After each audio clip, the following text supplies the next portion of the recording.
Okay with that? Yep.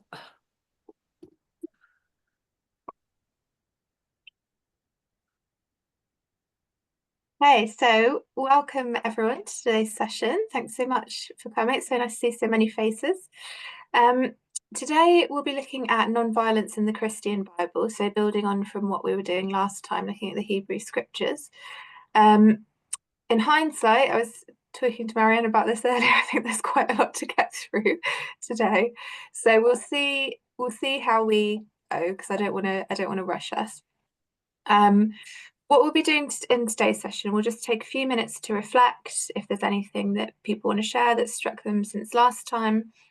And then I'll give us a bit of an overview of the context, just a bit of the history and background. And then we'll go through, I'll go through a summary of the text that we've been reading today. So we'll be looking at, I've sort of broken it down to two bits. So we'll be looking at Jesus and teachings of non-violence, and then Jesus and practices of non-violence, and we'll have group discussions in between those two themes. So just begin then, just sort of handing over to you really. Is there anything that anyone wants to share, anything that struck them about non-violence, any thoughts they've had since the last meeting, any new insights or reflections that they'd like to share?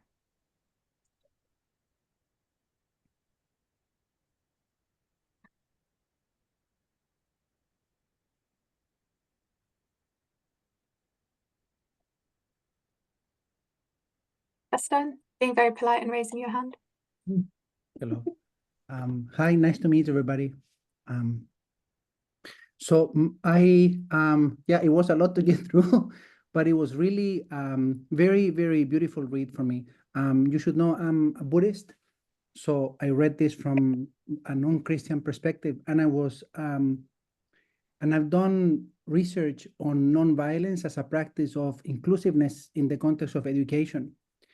So my reflection had to do with this, that it was really surprising for me in my lack of knowledge of Christian scriptures to see how the way Jesus practiced nonviolence and the way he promoted that teaching was through that inclusive lens in which especially people who were marginalized or oppressed at the time, they were the greatest recipients of his love and the practice of nonviolence. For me, that was a really beautiful reflection to have. It connected with my previous experiences and what I knew from other traditions as well. Great, thank you. I like that bit about the pedagogy of it as well. That's really interesting. Hugh? Thanks very much. Just listening to Gaston there, one of the things that I was thinking about when I was reading this stuff again, and it's interesting because Gaston is just self-identified as a Buddhist, I think one of the things that the book misses until it gets to around page 170 is an understanding of how we are empowered to do this. And so there's a real danger in the church that in a secular culture, we even think that by being so countercultural, we need to do it on our own. But it's actually a grace-filled encounter that empowers us to do this.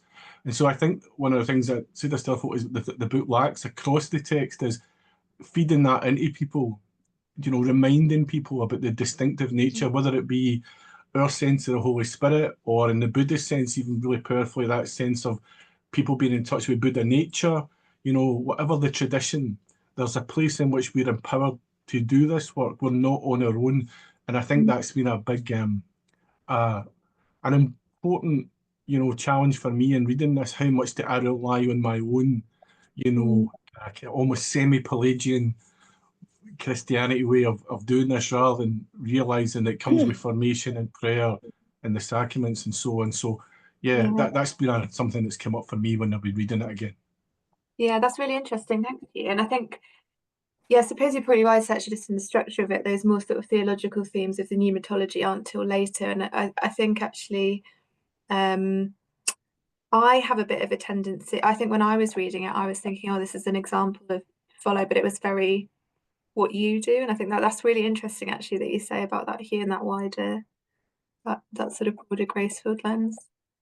David?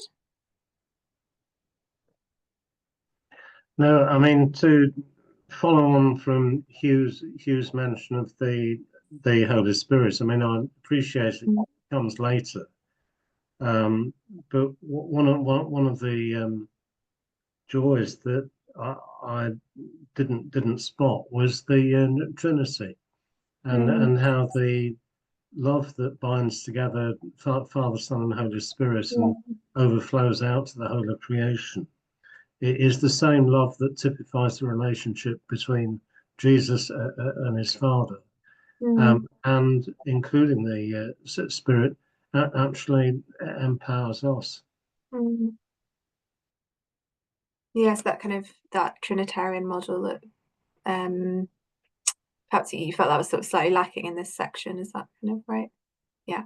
Thanks, David. So, anything else that anyone else wants to share? Owen?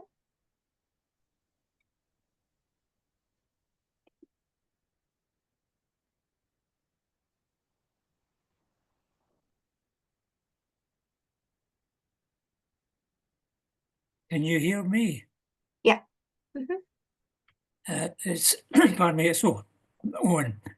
Back after a few weeks, and the last 2 points that were made, that the looking at the videos, because I've missed the sessions, I've come to, oh crikey, I've lost it now. We can hear you. Can you hear me, right? So that was the gospel message of non-violence. It's almost like it's a distraction to the church.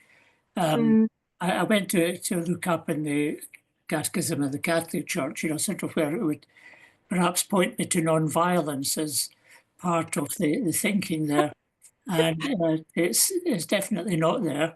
There's a couple of things on violence, and it will tell you how to judge whether a war is just or not.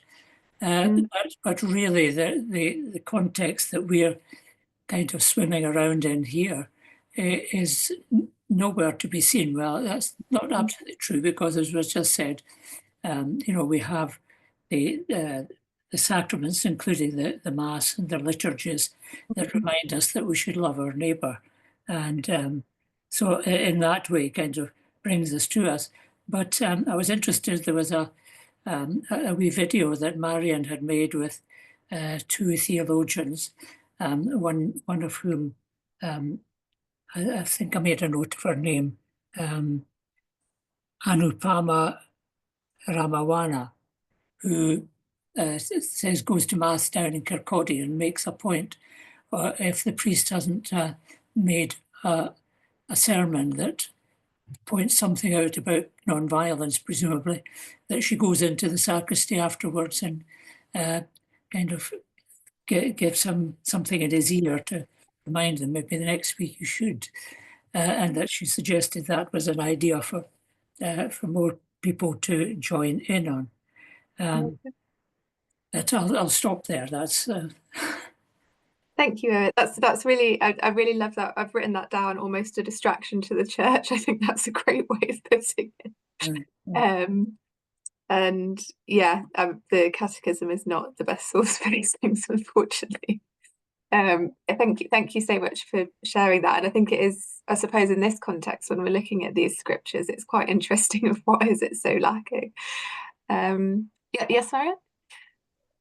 I just got from what we were reading for today, I got a bit of a positive boost, because the reading last time was actually, there was an awful lot of references to violence in terms of the Old Testament, and this for me gave a real insight into how Jesus kind of got the message over in some quite subtle ways. So I liked what we had to read for today. Excellent. Be interesting to hear what everybody has to say about it. That's great. Thank you, Marion. I'm glad that's a nice positive note. I definitely found this, I think the last session was much more heavy going. And I think was much more of an intellectual exercise, I think, to put those pieces together. I think it's a much more complex. I mean, I think we will come back to that in today's session, just thinking about how we link these things up. But I think to begin with, I'll go over a bit of the context, and we'll talk about the teachings of Jesus. And I think one thing that the book did quite nicely, actually, was talk about how Jesus uses the Hebrew scriptures. So that might give us some food for thought of how we link these things together. Okay, so when we're thinking about the context of Jesus' life, I think probably not surprising to anyone, but it's a hugely violent and unstable time that Jesus is born into. Judea at the time is ruled tyrannically by Herod I as a protectorate of the Roman Empire, which was conquered in 63 BC. So this period of continued increase in Romanization. Although Herod is a Jewish king, he's importing Roman customs, so things like the imperial eagle, he places that at the temple gate. And all of these policies are proved to be pretty unpopular, seen as idolatrous. And also sort of the economic burden, so the increased tax burden on the Jewish population to fund Herod's lifestyle, his building projects, but also these Roman wars of expansion and empire. In 4 AD, Herod dies, and tensions really boil over at this point. There's lots of violence, there's lots of riots that take place in lots of different cities that are really brutally suppressed. And that's including in Galilee, where revolts are suppressed by the army of the Roman general Varus. So again, this probably sort of living memory for Jesus or people telling him about these things that are happening. The territory is then split amongst 3 of Herod's sons and his sister, but eventually it becomes a Roman province. Herod Antipas is Herod's first son, and he ruled over Galilee. And he's the Herod that's usually mostly referred to throughout the Christian scriptures, and is linked both to the executions of John the Baptist and Jesus. During this period since Herod's death, there's continued discontent in the area. In 6 AD, there was a revolt of Judas of Galilee that's protesting the census for Roman taxes. And numerous accounts of these different revolts, riots, protests are sort of continual throughout this period. So if we look a bit further on, there's protest against the rule of Pontius Pilate. This is for him promoting the imperial cult, placing images of Caesar in Jerusalem. We also see in this context that there are threats to the empire from Jewish nationalism and sort of mixed with that religious identity too. So when we think about that, I think it can help us to see why Jesus would have been considered such a threat as well. But it's also helpful in understanding the context in which the authors of the New Testament are writing. So again, this is a continued period of unrest and uprising against Roman rule. 66 AD, tensions have massively escalated. There's an open revolt that leads to the first Jewish-Roman war. That's in 66 to 74 AD. And there's huge massacres by Rome, the destruction of the Second Temple. And those revolts and massacres continue to occur sporadically. There's the Bar Kokhba revolt in 132 to 136 AD, and that's crushed Rome, the Emperor Hadrian. And at this point, many Jews are sold into slavery or they're transported out of the province. Judea is depopulated, land is confiscated, so it's a real obliteration. And the time that the New Testament is written, probably from around 45 AD to maybe around 150 AD, is really one of great turmoil, both political and theological. So when we're thinking about non-violence in this context, I think it's quite good to just keep that in the back of our minds of what's happening during the period that this is being written. Like the Hebrew scriptures, violence isn't hidden within the Christian scriptures, and we see this really right at the beginning of the Gospel of Matthew. So 2:16 to 18, he gives us the account of the massacre of the innocents. So Herod I ordering the execution of all male children under 2 in the area of Bethlehem. So again, like the Hebrew scriptures, it is sort of I think we spoke about last time, if this is part of human life, it is included, it's not shied away from. But I think perhaps, as Marion was saying, we're going to come into maybe a bit of a different conclusion perhaps. And the quote from the book on page 116, I think, gives us a bit of a nice overview of this. So it says, the context of Jesus' life and teaching was a clash, therefore, between not only a great empire and a small colony, but between two fundamentally different visions for the ultimate destiny of the human race, two diametrically opposed approaches for establishing peace on earth. And I think that's really quite important, that it is theological and spiritual as well. And when we come to look a bit more at how non-violence develops in the church, this is really key. This idea of the rule of the world, the rule of empire versus the rule of the kingdom of God. So thinking about Jesus then, and Jesus' non-violence, there is a growing academic, both theological and scriptural consensus that Jesus lived and preached non-violently. And I'm going to just break today down into those two sections. So we'll start by looking at Jesus' non-violent teaching. But just to think about this again in the context of Jesus' culture and Jesus' religious tradition. So I think what the book does really helpfully is guide us into that by looking at how Jesus interacts with Hebrew scripture. So Jesus is drawing on understandings of Hebrew in scripture, but the book argues that he's drawing on this development of understanding about God and violence and God as non-violent. And quite interestingly, it points out that Jesus doesn't draw on texts that approve of or inspire violence. He kind of picks different ones, so he relies on the prophets.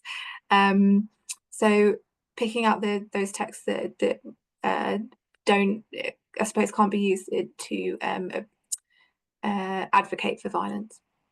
So we see that, for example, in the way that Jesus uses Isaiah. So this idea of the suffering servant, it's putting forward this different way to deal with violence and showing God as non-violent, willing to suffer instead of using violence.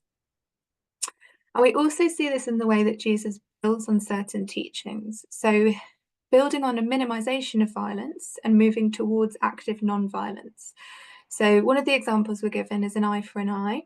So that's the minimization of saying, if someone, takes your eye, don't go and kill their entire family. It's saying pay kind in kind. That's the minimization.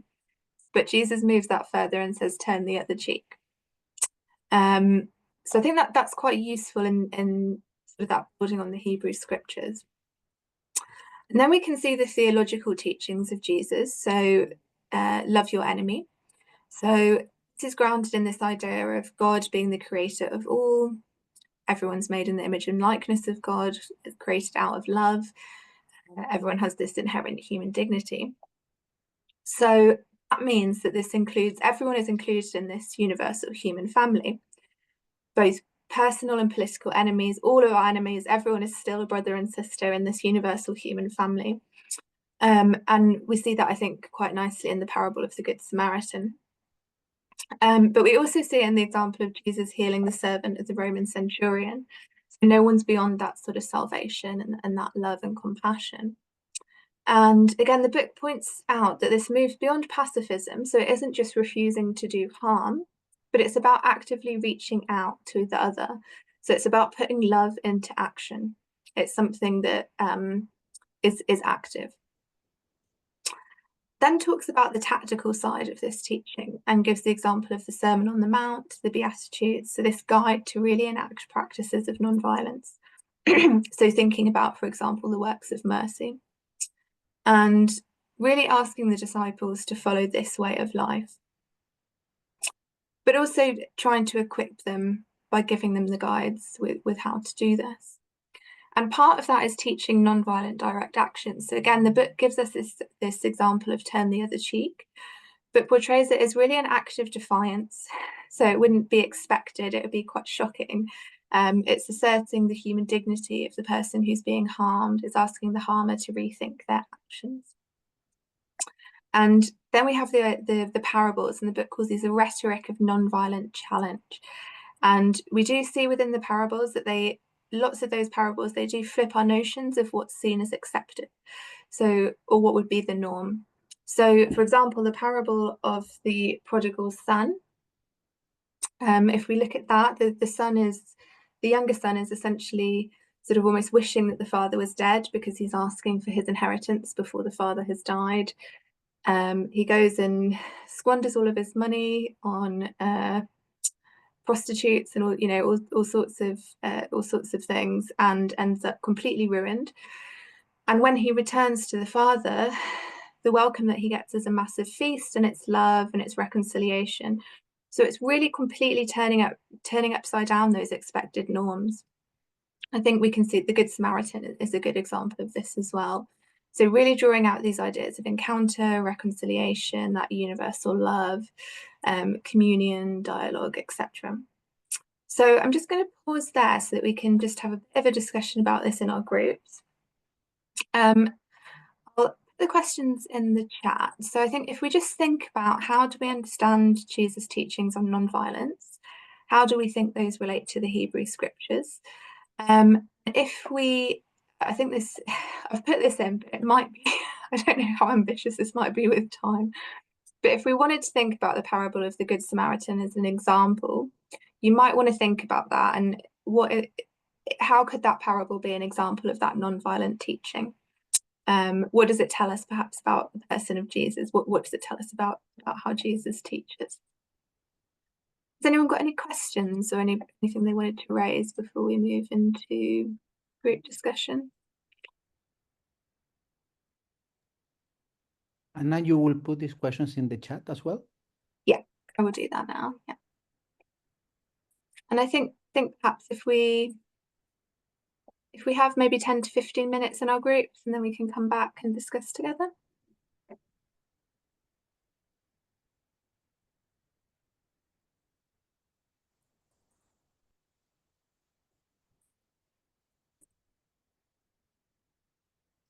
Okay, the room should be open now as well. If you're getting stuck, just give me a wave and I'll jump into your group.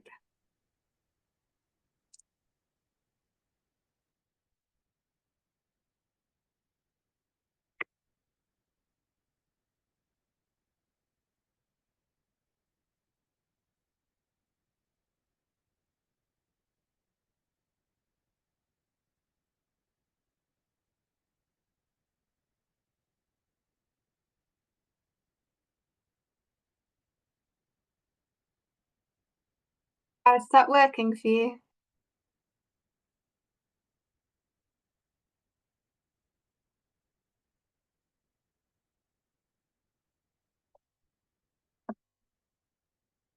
Excellent. Shall I pop you in a chat room? I think you might have to add yourself actually because you're a host, aren't you?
I think we were back.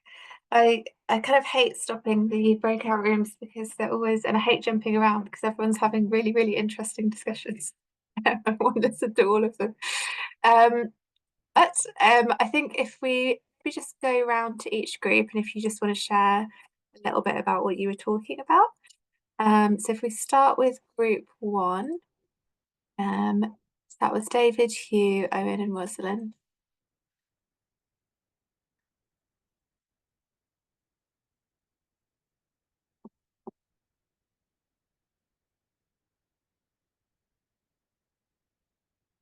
I think people can fill in if I miss anything. I think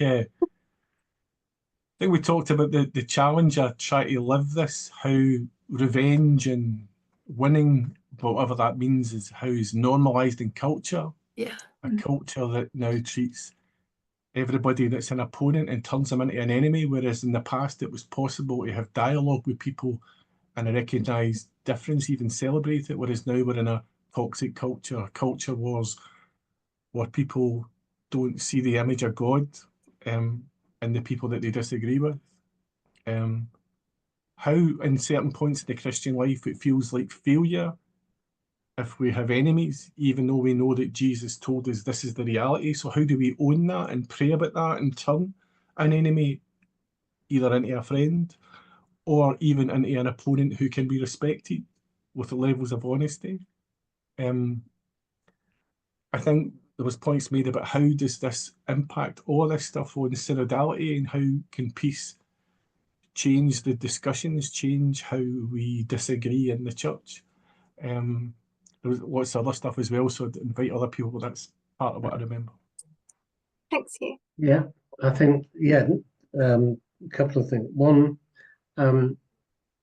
Jesus, in respect to the Hebrew scriptures, universalizes the love of God rather than it being limited to particular people.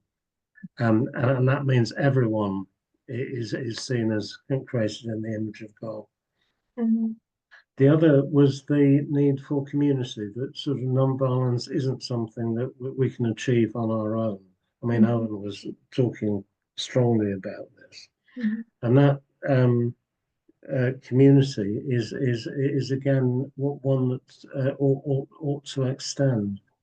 And in the parable of the Good Samaritan, we see Jesus refusing to other the Samaritan, but instead sort of embracing the Samaritan as a fellow human being. Yeah, that's great. Thank you, David. How about room 2? So it was Anne, Grace, Jill, and Kit.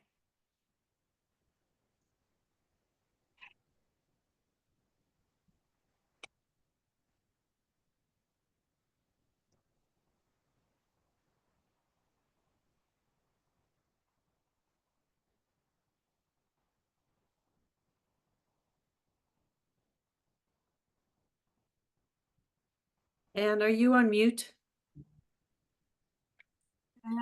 Sorry. I won't remember everything, so please chip in. You've heard it said, now take it to the next level. You know, this sort of starting off with that phrase. You've heard it said this, now take it to the next level. And that Jesus knew the scriptures and did take it to the next level. And that idea of using the sort of standard text, but then using imperative verbs to say, now do this, now do this, you know, you used to do this, but now do this.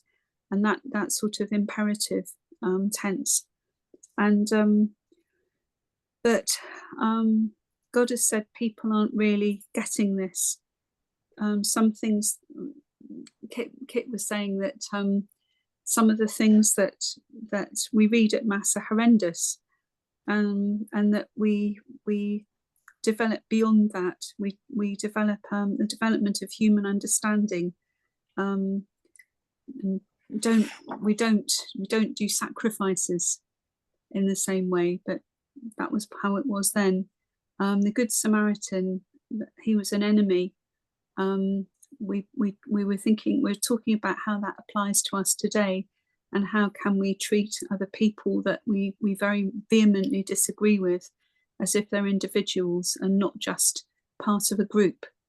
But also to stand firm against things when people say things that are wrong, and not to be afraid.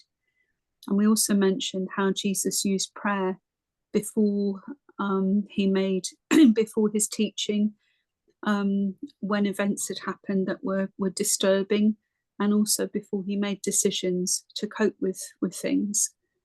And we talked a little bit at the end about what loving your enemies means. Tough love. I'm not sure, I don't think I've included everything, but That's great, Anne, thank you. Jill, can I share your example about the Good Samaritan? Because I really Sure. like it. I know you're having a discussion, or we're sort of talking about what does that mean for us today, and how do you love your enemy, and thinking about who the Good Samaritan could be.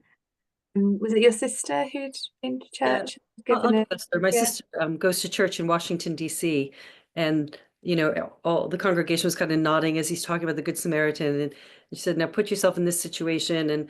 And the one person that came over to help the person that was battered on the side of the road was wearing a big MAGA cap, pulled up in their big pickup truck with a Trump flag. Are you still as kind to that person, or do you still have that same reaction?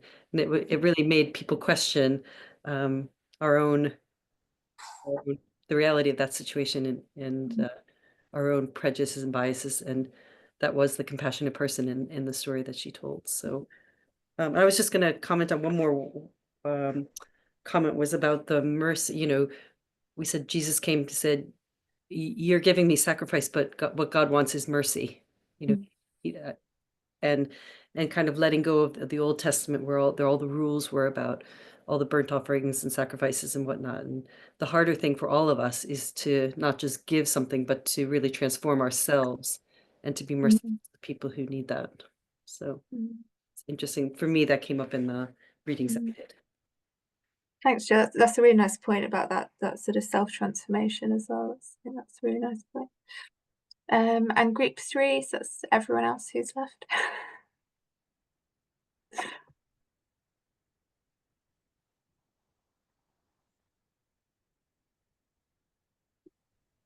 Rab, you do it. I came in late.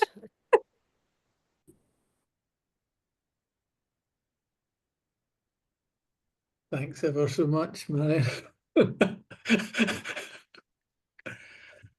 I think I mean, I'll not get it all at all. I think it was the various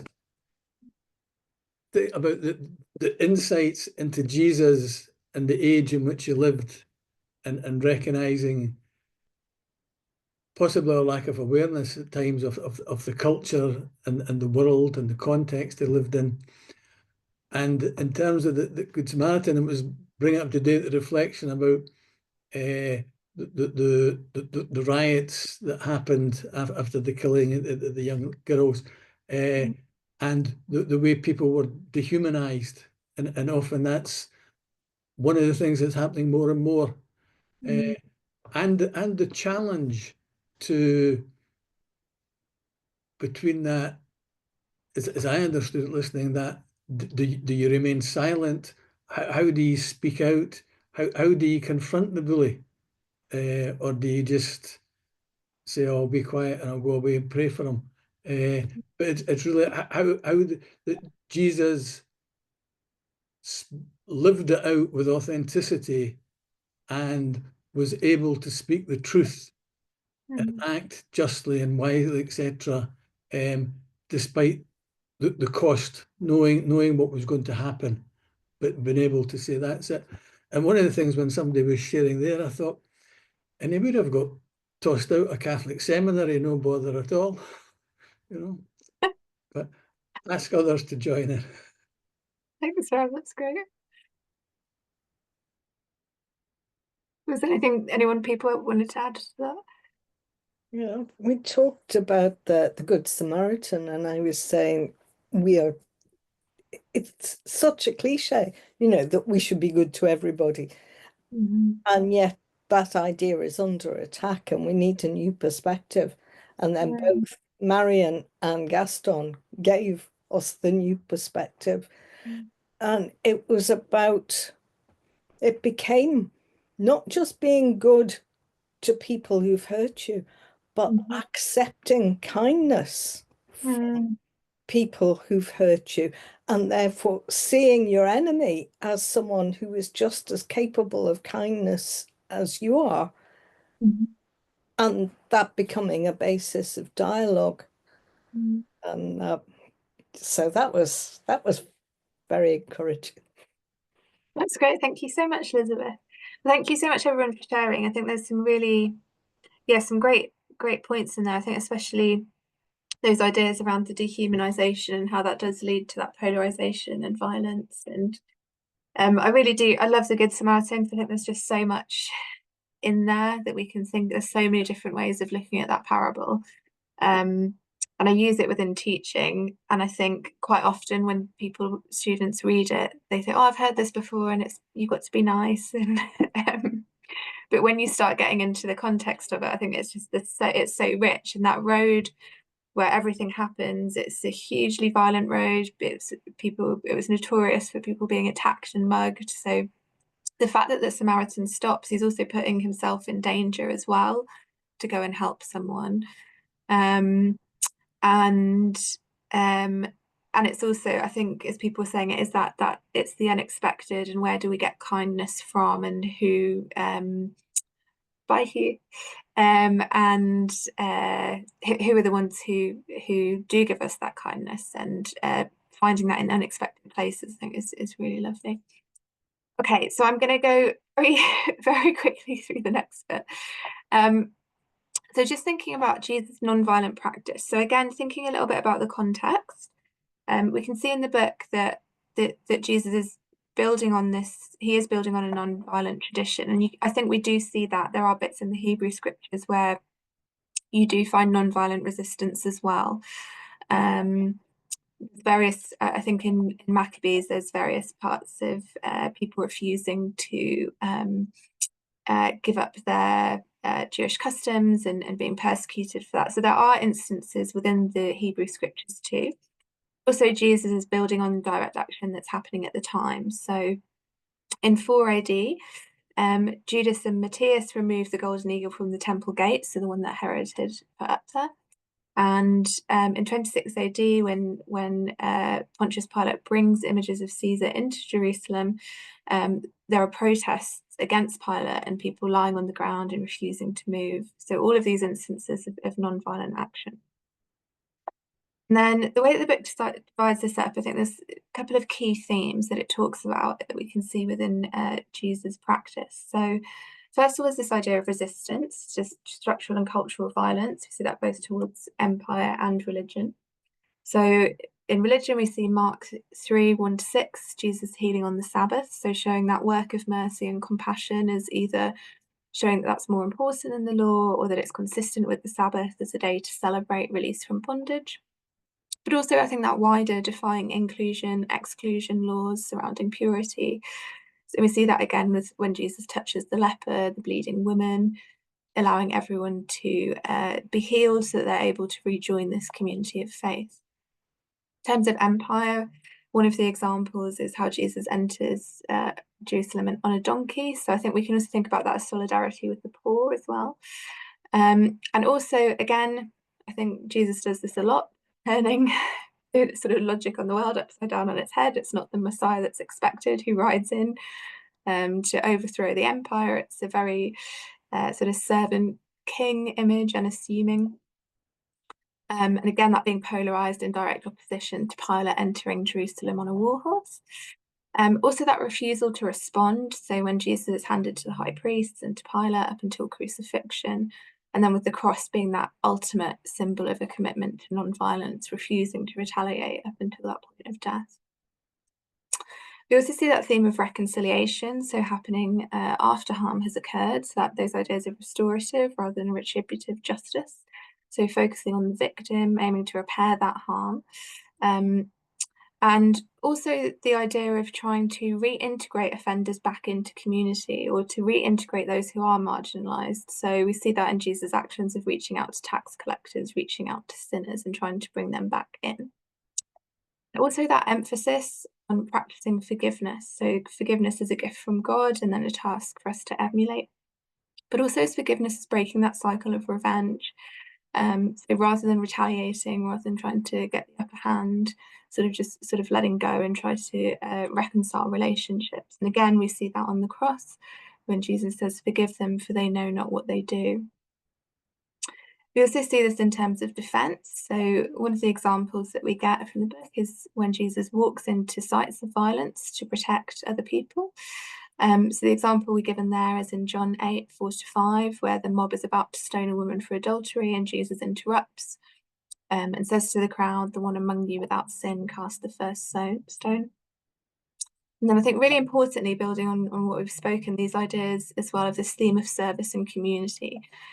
So responding to empire by forming a counter community, so one that's built on a different logic, it's built on non-violence and service. And really by forming that community, trying to show a new way, a new witness to show that logic of the kingdom of God.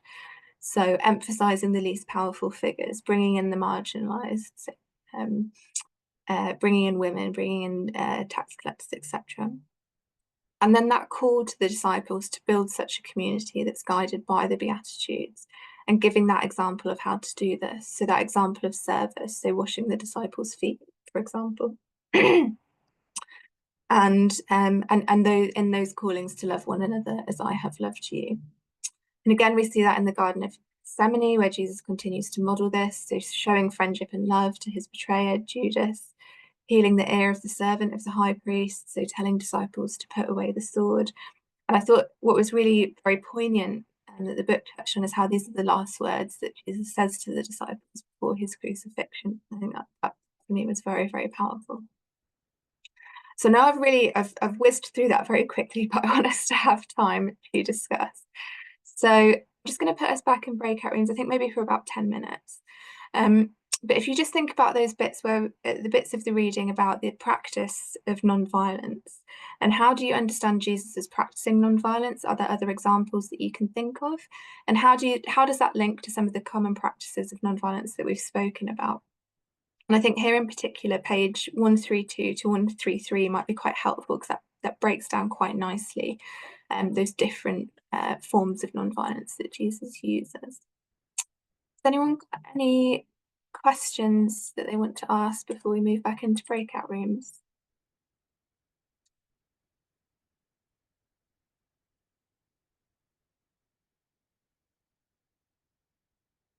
Okay, all open now.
Yeah, so I was just thinking about your example, Elizabeth. I think that's great, and I think it speaks a lot to the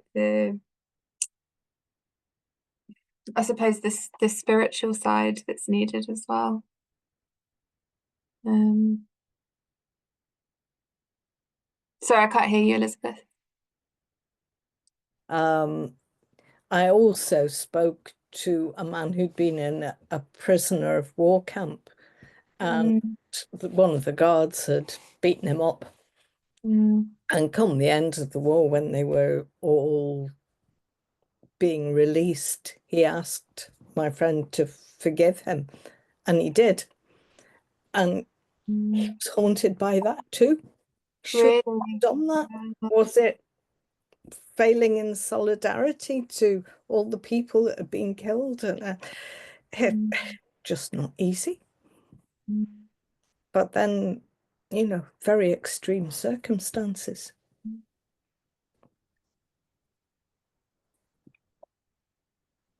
I think we have made it back. Sorry that today I know we have gone through a lot. So I think if we just go around the rooms quickly again and just hear a little bit about what you've been discussing. So if we start with room 1, so that was David, Owen and Rosalind. And Marion, were you in that room as well, I thought? I was there, but I'm going to ask David to report back. He was trying to put the burden on me, but I think it should be David. Yeah, well, I think it should be you. Right. If I say a couple of things, and no, I didn't keep notes. We looked at the many of the examples of Jesus and non-violent action. We said that the insight in the book about the woman taken in adultery as being a brilliant example as to how to intervene non-violently in a potentially very violent situation. And that goes, some of us are completely different in insight and approach to it. And we looked too at the extent to which all this can be tied up with the proclamation of the kingdom. If I understood Owen right, and sort of inclusion in the third decade of the newly announced rosary. Now, but there was a lot more than that. That's great. Thanks, David. Does anyone want to add anything to that? No. Owen, did you want to add something? I can't sort of remember exactly what people were saying, but it was all good. I'm sure it will come back and I'll reflect on it. Okay. But I'll have to make some notes if I'm going to do that. Okay. Good. So, how about group 2? So that was Anne, Grace, Jill, and Kit.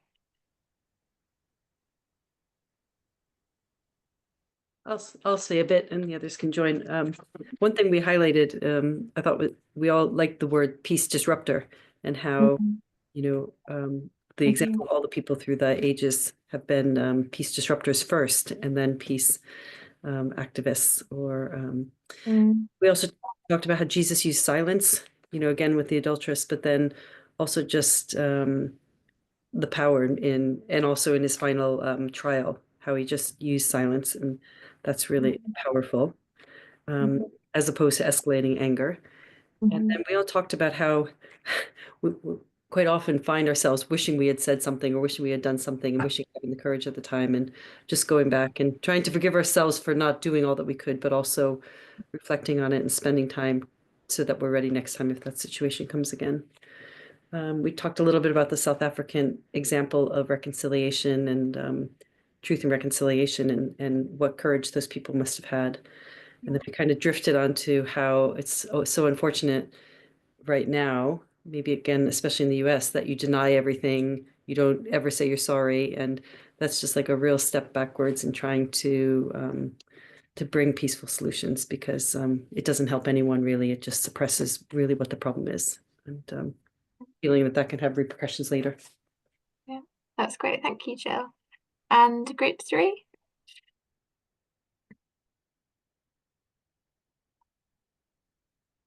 You do it for us.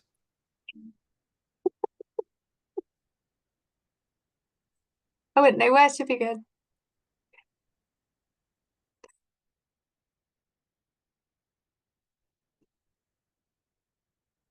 Well, I think we were talking about creative nonviolence, and I think probably a bit similar to what David was saying, weren't we? Those in the Gospels that maybe were sort of unexpected and that use of creative violence. I think we've spent quite a bit of time thinking about how do we bring that into our own lives? What does that mean? How realistic is it? What's required of Christians? Is it non-violence up until the point of death? When we read those messages, Rab gave us a nice example of creative non-violence, of how he used to smile at the teacher in the hope that he wouldn't get caned. So anything, I feel like I'm missing a lot of things. Anything else you want to add? I smiled at the teacher when I was getting the belt. The belt, yeah. Just to let him know he had no power over me. I thought as well that the fact that came up was that, and looking at Martin Luther King, Jesus, Gandhi, people that practiced non-violence, that spiritual depth that they had, Yeah, and it didn't just happen. They must have lived it, and that way of being able to say, if you're going to move into those situations, those who've done it and done it well have thought about it, reflected on it, contemplated it, and been able to say, yeah, almost no matter what they do to me, I've imagined it all, and I'm strong enough to go forward, which scares the life out of me. Yeah, no, I think that we were talking about that spirituality, weren't we? That spiritual grounding and preparation for how to act non-violently, and also the importance of community was really, that was sort of key as well, that I think came through. Well, thank you so much everyone for today. Some of the things that I was thinking about just as we were discussing, which really came from all of you, was actually also thinking about the pedagogies of non-violence. So Jesus as teacher, and how does he communicate that? And I think it's through narrative. A lot of the time it is through narrative and through parables, and not necessarily always spelling those things out, but getting people to think in a different way, and obviously by example, and that through sort of healing and inclusion. But I think those ideas of how do we teach non-violence, and looking at towards those examples of pedagogy within the Gospels, I think could be quite fruitful as well. So thank you very much. I know today we have gone through a lot. Well done. Next time we'll look at Christology, so we'll pick up on some of these themes, but we'll start to think a bit more about some of the more theological groundings of those. And I'll send round the pages to read, but I'll also send around the handout for today, which has got some quotes as well, which kind of help. I've sort of put them all down, those different tactics that are mentioned throughout what we've read, so that you can have a little look through. I will stay on for a couple of minutes if anyone's got any questions, but if not, thank you so much everyone, and very much look forward to seeing you next month.